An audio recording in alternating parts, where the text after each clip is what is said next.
السلام عليكم. إذا كنت من محبي المنتخب الجزائري فأدعوك للاشتراك في القناة ليصلك كل جديد.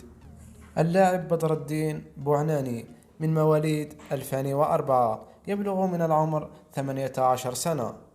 يملك جنسيتين، الأولى جزائرية والأخرى فرنسية.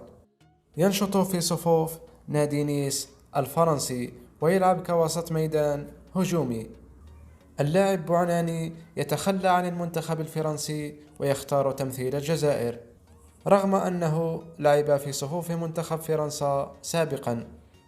اختيار اللاعب للجزائر جاء بعد محادثات طويلة مع بالماضي، كما أن عطار وبوداوي زملاؤه في نادي نيس ساهموا بشكل كبير في اختياره للجزائر. والده كان حارس مرمى في الدوري الجزائري، وكان سعيدا للغاية باختياره للجزائر، وقد صرح أنه فخور للغاية عندما استدعي ابنه إلى صفوف المنتخب الجزائري.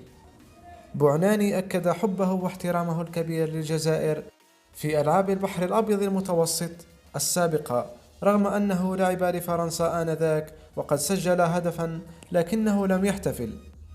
وعندما سألوه لماذا، قال لأنه يحترم الجزائر كثيرا.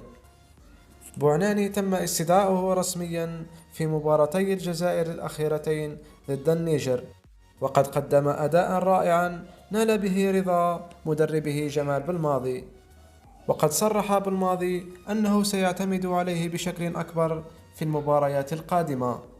اللاعب بدر الدين بوعناني مقيم في فرنسا ويسكن مع عائلته، وحالته العاطفية عازب وغير متزوج. بعض المصادر تقول أنه في علاقة مع فتاة جزائرية من ولاية بجاية، وقد تعرف على بعض في فرنسا. نتمنى كل التوفيق للاعب المنتخب الجزائري مع ناديه ومع المنتخب.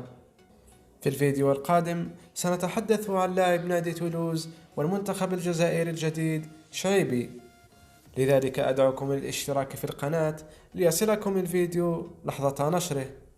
السلام عليكم.